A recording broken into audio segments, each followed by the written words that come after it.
Alright, so the next two items in the guidebook are removing the power steering hoses.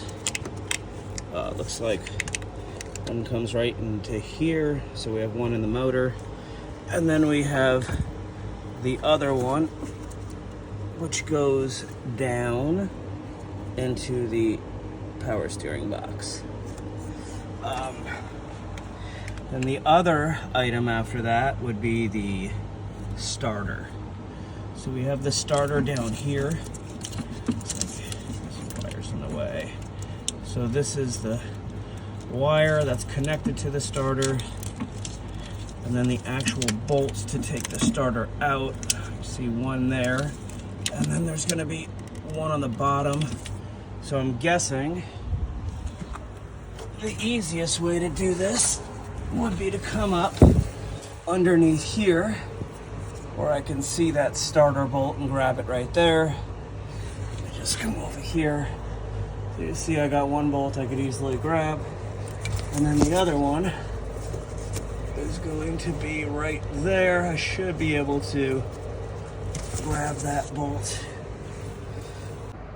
So another thing I wanted to show you was the fuel line is connected to the fuel rail. When I was taking this apart, it was held together by this piece right here. You just press that on there. But then I couldn't pull these apart. I didn't realize that in here are like these metal teeth that grip onto that fuel rail, and you need this special tool. And basically it just goes around here and you push it in. There's a couple of sizes here. You got to make sure you get the right size. Once you push it in, theoretically, this fuel line should come off.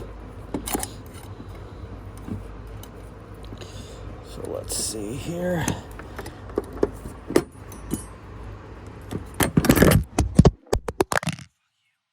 So I got the fuel line out. The trick was, you'll see here these knobs that have to be pressed. Well, I was trying to pull it out as this was in there. And it wasn't allowing me to do it. So once I took this out, basically it was like a plug. It just kind of pulled out. It was a little harder than I thought, but it did come out. These work, so just to unsnap it past this little knob right here, and you should be able to pull it right out.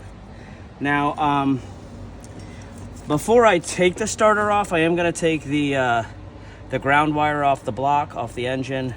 That should give me some more clearance into this wire that connects to the starter.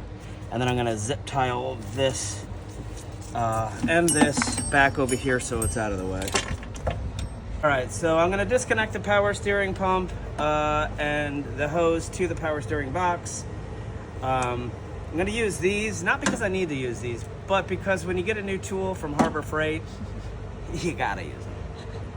Right? Obviously, just a pair of pliers or small needle nose will work.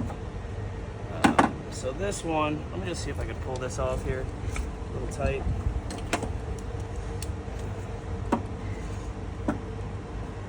Yeah.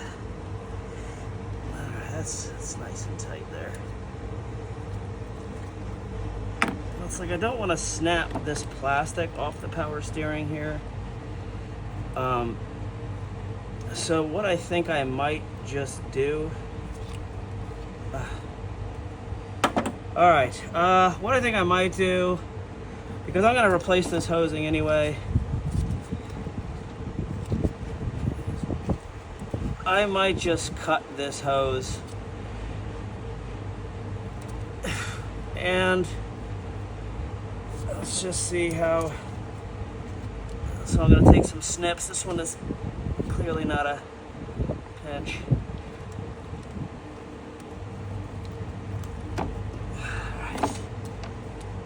All right, let's see how hard this one's on there. So yeah, we're on there pretty good. So next to okay, here's plan B, tool B. Bolt cutters to make this real easy. Okay, oil pan catcher instead, just to make sure I'd have to worry about it. Grab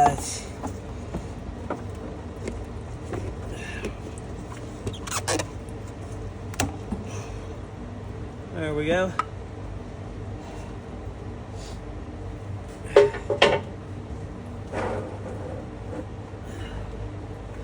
sure it's in the right spots. I'm gonna let that drain.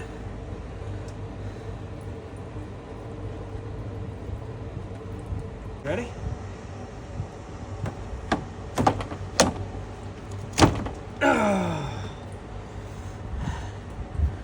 So this is dual purpose.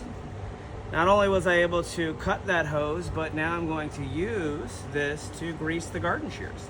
Looks like they're a little rusty. So next time you're taking apart your motor and you need to cut your power steering hose, along with grease your garden shears, be sure to use this technique. I call it the Boletta technique. Okay, so this looks like I'm gonna take this ground bolt off, and then I'm gonna zip tie these wires back here, and then after that we should be able to take out the starter.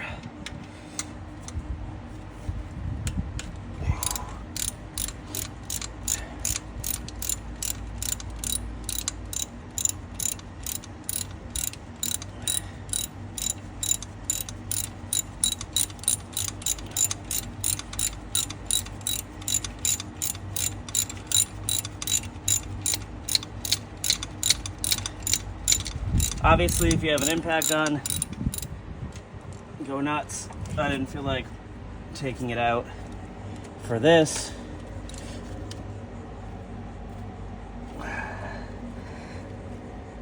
Oh, it's a little bit rusty. Pain in the ass. It's gonna make me use this socket the whole time.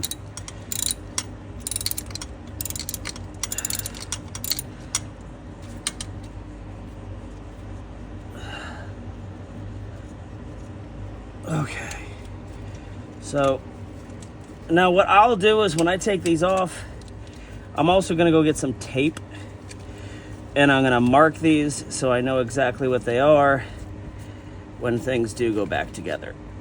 And then I'm gonna take this bolt, this rusty bolt here, see if I can get a little power steering fluid to kind of rub on there. And I'm just gonna put it back on there so I don't lose it.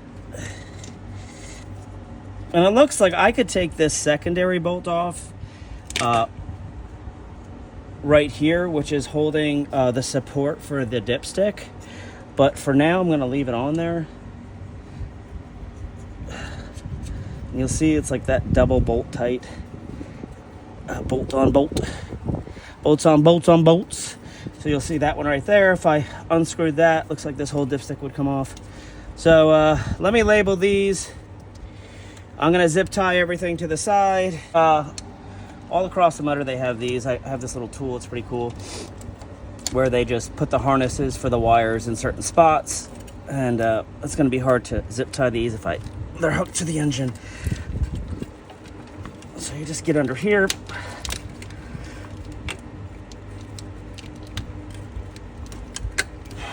Ooh.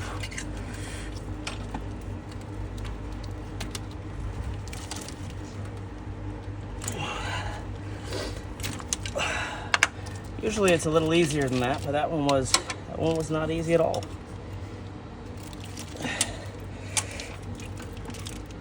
See, like that one. That was super easy. Whoa, we're gonna have some fun. But now I can take these wiring harnesses here.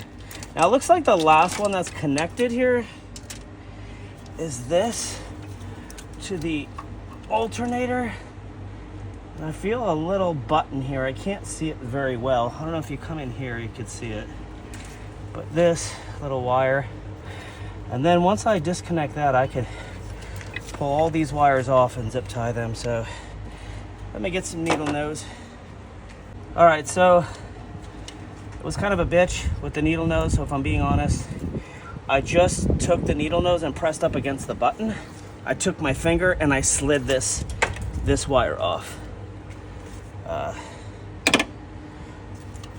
So now I'm able to pull them all kind of away here. All right.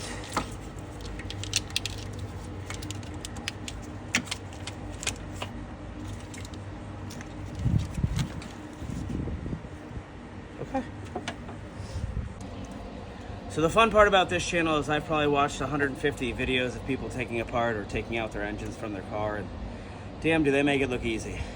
I've been out here for 12 minutes. I'm sweating like a stuck pig. And all I did was cut 2 cords, unbolt a ground wire, and zip tie some stuff. Can't wait for the big stuff.